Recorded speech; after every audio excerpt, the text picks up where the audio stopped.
They shared a night of passion. Now she works for him without saying a word. Asterisk.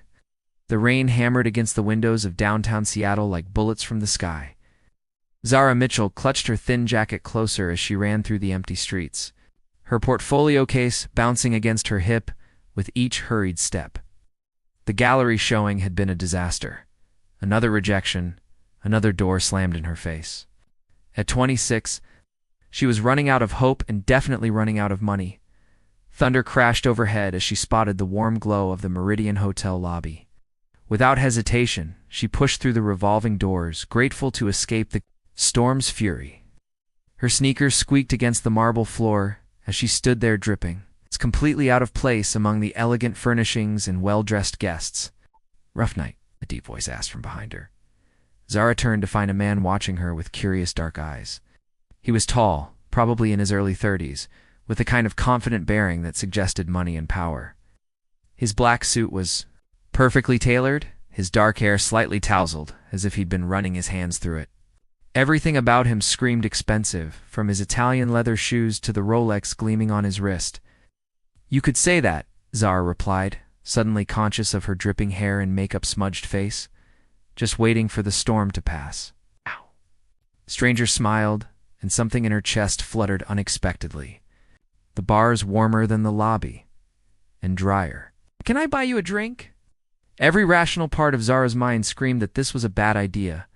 She didn't know this man didn't belong in his world of silk ties and crystal glasses. But something about the genuine concern in his eyes made her nod. "I'm Damien," he said, extending his hand as they walked toward the hotel bar. "Zara," she replied, her fingers tingling where they touched his. The bar was dimly lit and nearly empty, with soft jazz playing in the background. Damien ordered whiskey neat, while Zara asked for wine. Anything to calm her nerves. They found a quiet corner table away from the few other patrons. "So what brings you out in weather like this?" Damien asked, his eyes never leaving her face. Zara hesitated, then decided honesty couldn't make her night any worse. "Job interview. Well, portfolio review, actually. I'm an art curator, or trying to be. Tonight didn't go well." "Their loss," Damien said simply. And the sincerity in his voice made her believe he meant it. They talked for hours, the conversation flowing as easily as the wine. Damien was intelligent and funny, asking thoughtful questions about her work and dreams. He spoke about traveling, about art he'd seen in private collections around the world, but remained vague about his own profession. Zara found herself laughing for the first time in weeks, the stress of her financial troubles temporarily forgotten. "You have an incredible smile, Damien," said softly as their third round arrived. "You should use it more often." Heat rose in Zara's cheeks. "You don't know me well enough to know how often I smile." "Maybe not," he admitted, leaning closer across the small table. "But I'd like to." The air between them crackled with tension. Sfera could smell his cologne, something expensive and masculine that made her pulse quicken.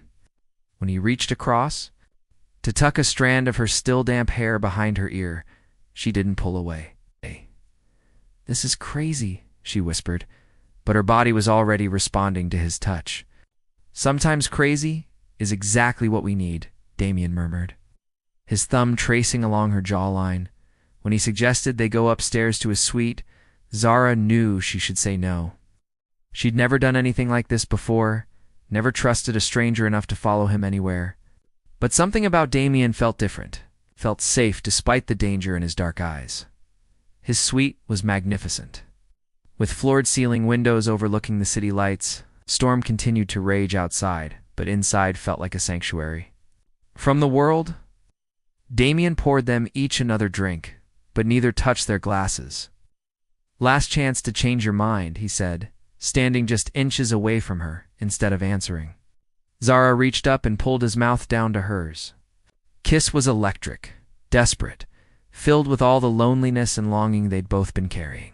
His hands tangled in her hair as she pressed closer, their bodies fitting together perfectly despite being strangers just hours before.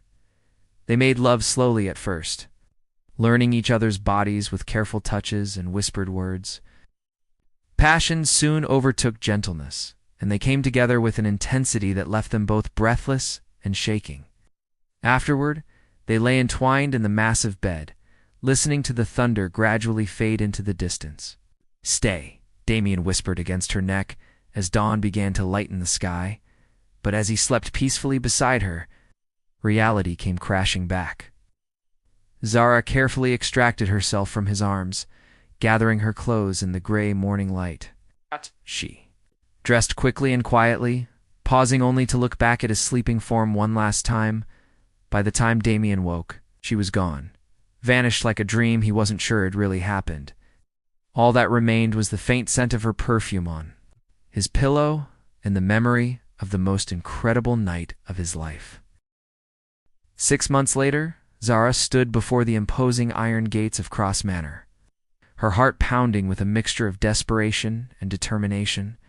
The estate stretched before her like something from a fairy tale, all rolling lawns and elegant stonework nestled in the hills outside the city. She clutched her portfolio tighter, reminding herself why she was here. Her younger brother Marcus had been diagnosed with a rare blood disorder 3 months ago. The medical bills were astronomical, and her part-time teaching job at the community college barely covered rent, let alone life-saving treatments. When her former professor called with news of a lucrative position as a private art consultant, Zara knew she had to take it regardless of how intimidating the prospect seemed. "You'll be working directly with the owner," Professor Williams had explained, cataloging and appraising his collection. "The pay is generous, and there's housing included on the property. He values privacy above all else." Now as the gates swung open, and she drove her beat-up Honda up the winding driveway, Zara wondered what kind of man lived in such splendid isolation. The manor itself was breathtaking. A perfect blend of classic and modern architecture with ivy climbing the stone walls and enormous windows that gleamed in the afternoon. Sunned out. A distinguished older man in a perfectly pressed suit answered the front door. "Miss Mitchell?" "I'm Henry, the house manager. Mr. Cross is expecting you in the East Wing Gallery." Zara followed him through corridors lined with museum-quality paintings and sculptures. Her trained eye immediately recognized several pieces worth more than most. People's houses. Whoever this Mr. Cross was, he had extraordinary taste and unlimited resources. "The gallery is through here," Henry said, opening a set of double doors.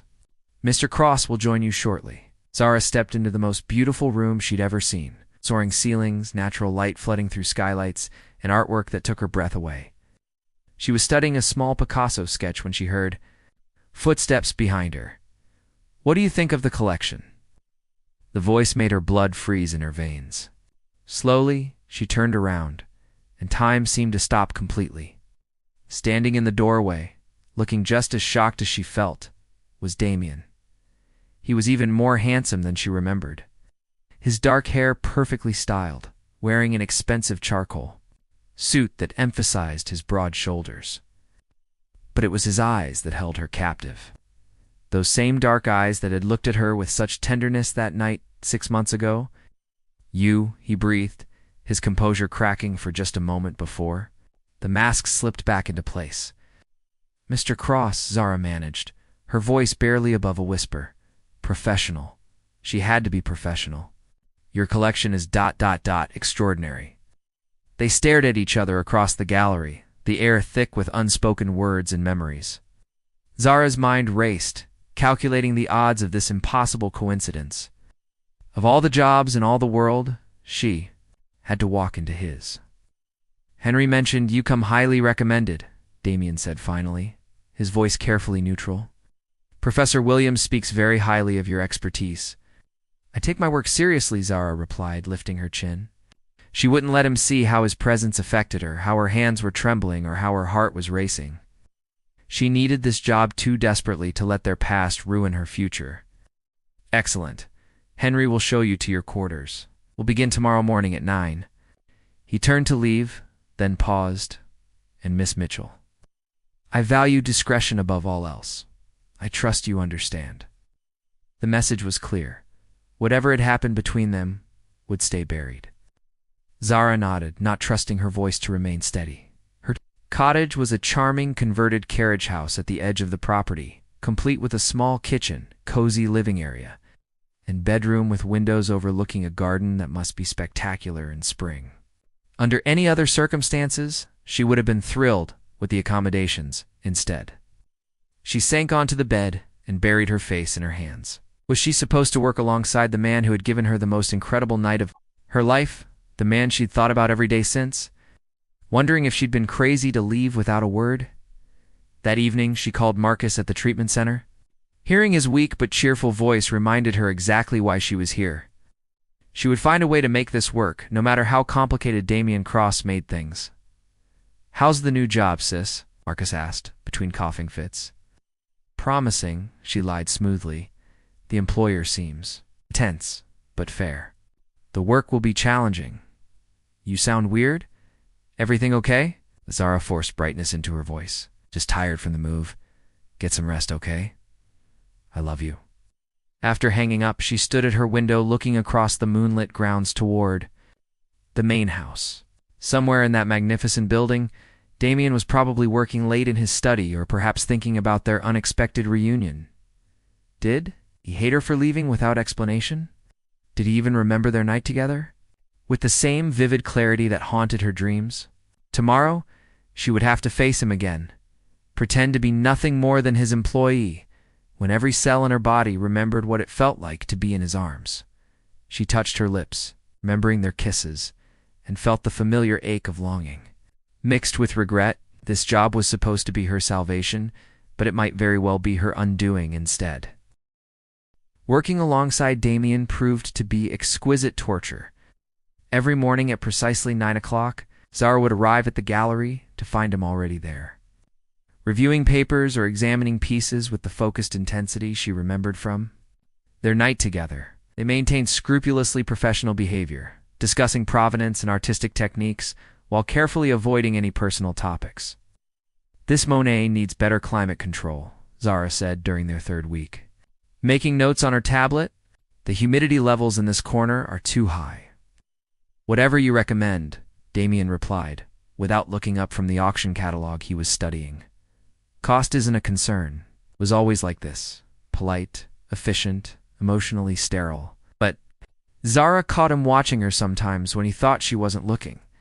His dark eyes holding questions he wouldn't voice. The tension between them was so thick, she could barely breathe some days. The worst moments were when they accidentally touched, reaching for the same document, brushing fingers while examining a sculpture. The electricity that sparked between them was immediate and undeniable, making them both jerk away like they'd been burned. "I've arranged for the restoration specialist to visit next week," Zara announced one particularly difficult morning, keeping her eyes fixed on her notes. "The Renaissance pieces need immediate attention." "Fine," Damien said curtly, then immediately softened his tone. "That is, yes, whatever you think is best." The formal distance was killing them both, but neither knew how to bridge the gap without. Acknowledging what lay beneath the surface, everything changed on a rainy Thursday afternoon. Zara was up on a stepladder, carefully adjusting the position of a heavy abstract painting, when the ladder began to wobble. She grabbed for something stable, but found only air as she started to fall. Backward, strong arms caught her before she hit the ground, pulling her against a solid chest. For a moment, time stopped as she found herself cradled in Damien's embrace, his face inches from hers, his breathing as unsteady as her own. "Are you hurt?" he asked, his voice rough with concern. "No, I'm fine," she whispered, but made no move to step away from him. His eyes searched her face, and she saw the exact moment his control began to crumble. Slowly, as if drawn by an invisible force, he lowered his head until their lips were almost touching. "Zara," he breathed, her name a prayer and a question all at once, before either could think better of it. They were kissing with desperate hunger, 6 months of suppressed longing pouring out in a single moment. Her hands fisted in his shirt, while his buried themselves in her hair, both of them drowning in sensation. When they finally broke apart, both were breathing hard, staring at each other with wide eyes. "We can't," Zara said, but her voice lacked conviction. "I know," Damien replied, but his hands remained on her waist, thumbs stroking gentle circles through her blouse. The spell was broken by Henry's discreet cough from the doorway.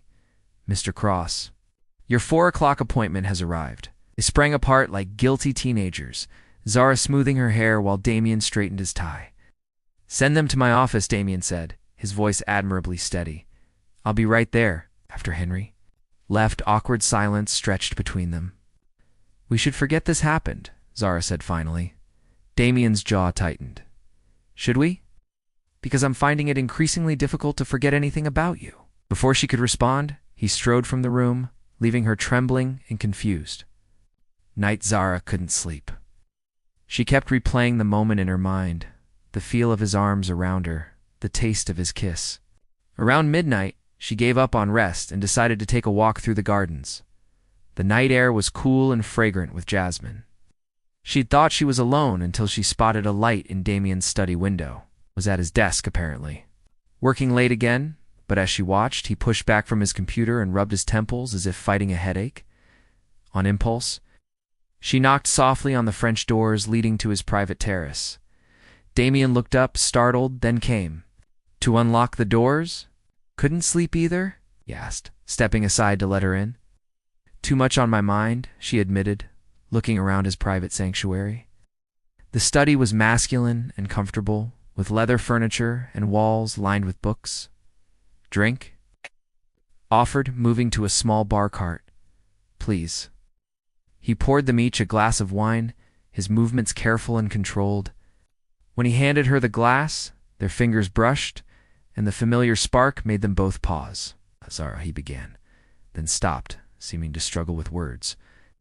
"I should explain," she said quickly, "about that morning, why I left." "You don't owe me explanations?" "I think I do." She took a steadying breath. "That night wasn't like me. I don't. I'd never done anything like that before. It scared me how much I felt, how much I wanted to stay." Damien's eyes softened. "So you ran. Thought it would be easier? For both of us." She laughed bitterly. "I never imagined we'd see each other again, let alone that I'd end up working for you." "When you walked into that gallery, I thought I was losing my mind," Damien admitted. "I'd convinced myself you were just a beautiful dream." They stood there, looking at each other, the weight of 6 months of questions and regrets hanging between them. Outside, the grandfather clock in the hall chimed 1 o'clock. "I should go," Zara said reluctantly. "Should," Damien repeated, moving closer. "There's," that word again. This time, when he kissed her, there was no desperation, only a slow, sweet tenderness that made her heart ache. When they parted, he rested his forehead against hers. "What are we doing?" she whispered. "I don't know," he replied honestly, "but I don't want to stop." The next 2 weeks passed in a haze of stolen moments and growing intimacy. They would work together during the day, maintaining professional facades, then meet secretly in his study or her cottage after dark. Damien would bring wine, and they would talk for hours about art, books, their dreams and fears. Sometimes they would simply hold each other, making up for the 6 months they'd lost. "Tell me about your family," Damien said one evening, as they lay entwined on her small sofa, her head on his chest. Zara tensed slightly.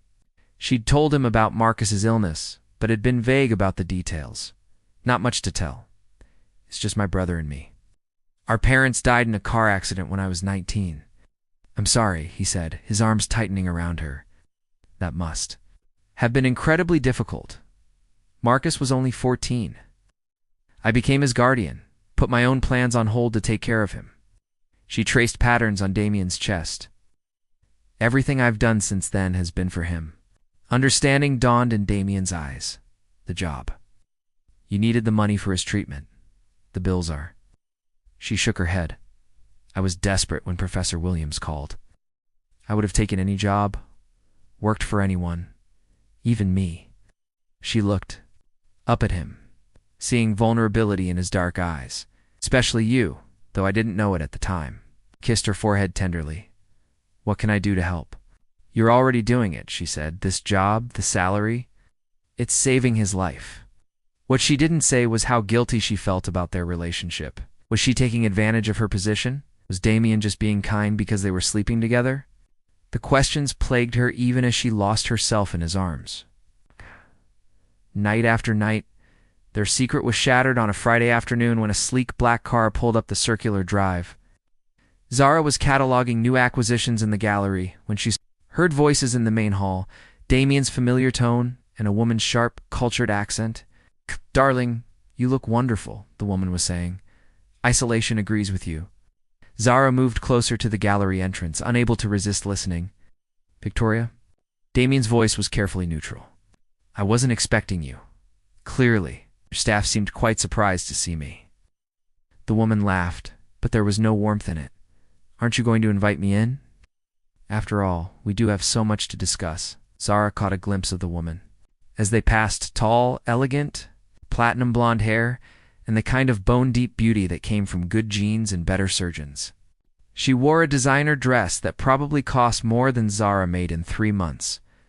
"Henry mentioned you've hired a new curator," Victoria continued, as their voices faded toward Damien's office. "How ... domestic of you?" Something cold settled in Zara's stomach. Whoever this woman was, she clearly had history with Damien, from her proprietary tone that history wasn't entirely in the past.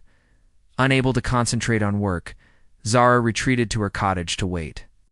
Damien had promised to come by that evening, and she needed answers about the mysterious visitor, but the hours passed with no sign of him.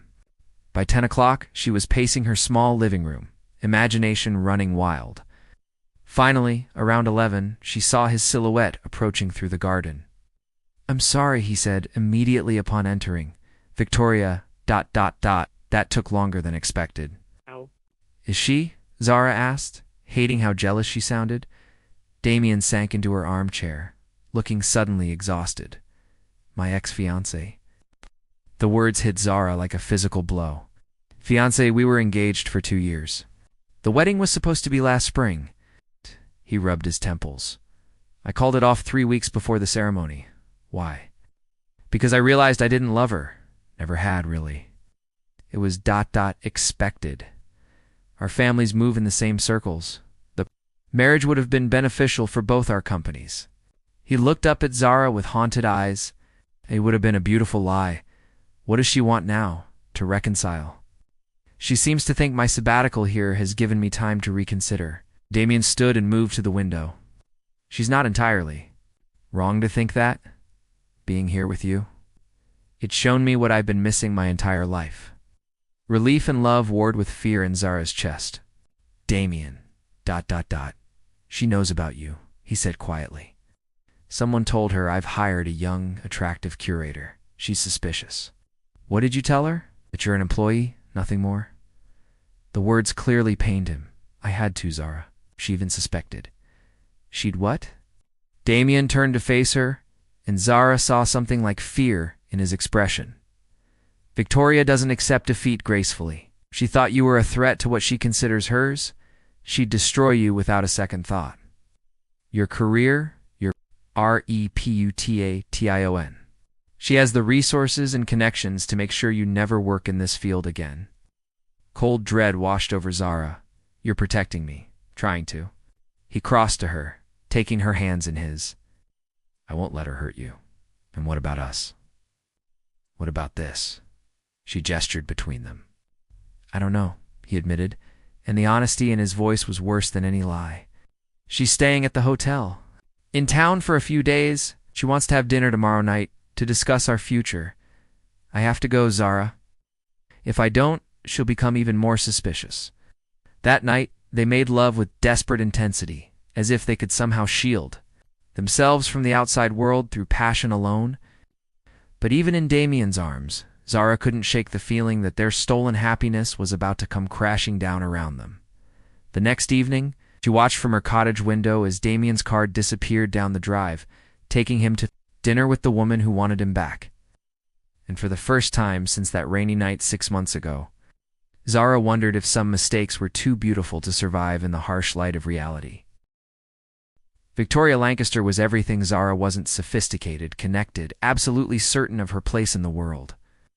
Over the next 3 days, she made her presence felt throughout the estate, arriving each morning with fresh flowers and staying. Late into the evening, Zara watched from the shadows as the elegant blonde woman toured the grounds with Damien, laughing at his comments and touching his arm with practiced ease. "She's quite beautiful," Henry commented diplomatically as he served.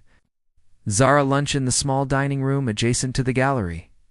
"Yes, she is," Zara replied, pushing food around her plate without appetite. What Henry didn't say, but Zara could see clearly, was that Victoria belonged here in a way Zara never could. She moved through the manor like she owned it, discussing wines with the sommelier and rearranging flowers with the housekeeper's assistants. She was born for this life of wealth and privilege. Meanwhile, Damien grew more distant each day. Their secret meetings stopped completely, and he barely made eye contact during their professional interactions. Zara told herself she understood. He was trying to protect both of them, but it felt like losing him all over again. Everything came to a head on Victoria's final evening. Zara was working late in the gallery when she heard voices approaching. She quickly ducked behind a large sculpture, feeling foolish but unable to resist listening. "The collection really is impressive, darling," Victoria was saying as they entered. "Though I do think some pieces could be better displayed." "Zara, Miss Mitchell has done excellent work reorganizing everything," Damien replied stiffly. "Yes, your little curator." Victoria's voice took on a sharp edge. "Tell me, Damien, exactly how ... or her work been?" There was a loaded pause. "I'm not sure what you're implying." "I'm not implying anything. I'm asking directly." Victoria moved closer to him, her voice dropping to an intimate whisper. "Have you been sleeping with the help?" Zara's heart stopped beating. "That's inappropriate, Victoria. It's not a denial." Victoria laughed coldly. "Really, darling, I expected better from you, at least when you have your little flings. Try to choose someone from our social circle. This girl is nobody, a community college teacher whose brother is bleeding your bank. Account dry with medical bills." Zara pressed her hand to her mouth to stifle a gasp. Victoria had investigated her, knew about Marcus. "How dare you?" Damien's voice was low and dangerous. "I dare because I love you," Victoria snapped. "And because I won't watch you throw away everything we built for some gold-digging nobody who won't last 6 months in our world." "Our world?" Damien's voice rose. "There is no our world, Victoria. There's no us. I ended our engagement because I realized I deserved better than a loveless marriage built on social convenience." "Better?" Victoria's laugh was brittle. "Better. Than me? You think that little mouse hiding in the cottage is better than what I'm offering?" "Yes," Damien said simply. "She is everything you're not. Genuine, caring, brave enough to sacrifice everything for someone she loves. She's better than both of us." "How touching." Victoria's voice dripped venom. "Fortunately, your romantic delusions won't survive reality. I've already made some calls, darling. Word is spreading through the art community about inappropriate relationships at Cross Manor. Her reputation is hanging by a thread." Zara felt the blood drain from her face. "If you've done anything to hurt her, nothing that can't be undone," Victoria interrupted smoothly. "Send her away tonight, and I'll make sure the rumors die out. Refuse, and she'll never work in this field again. Your choice." In the silence that followed, Zara could hear her own heartbeat thundering in her ears. Slowly, quietly, she crept from her hiding place and slipped out of the gallery. She'd heard enough. Back in her cottage, she mechanically began packing her few belongings. Victoria was right. Zara didn't belong in Damien's world, and her presence was only causing him problems.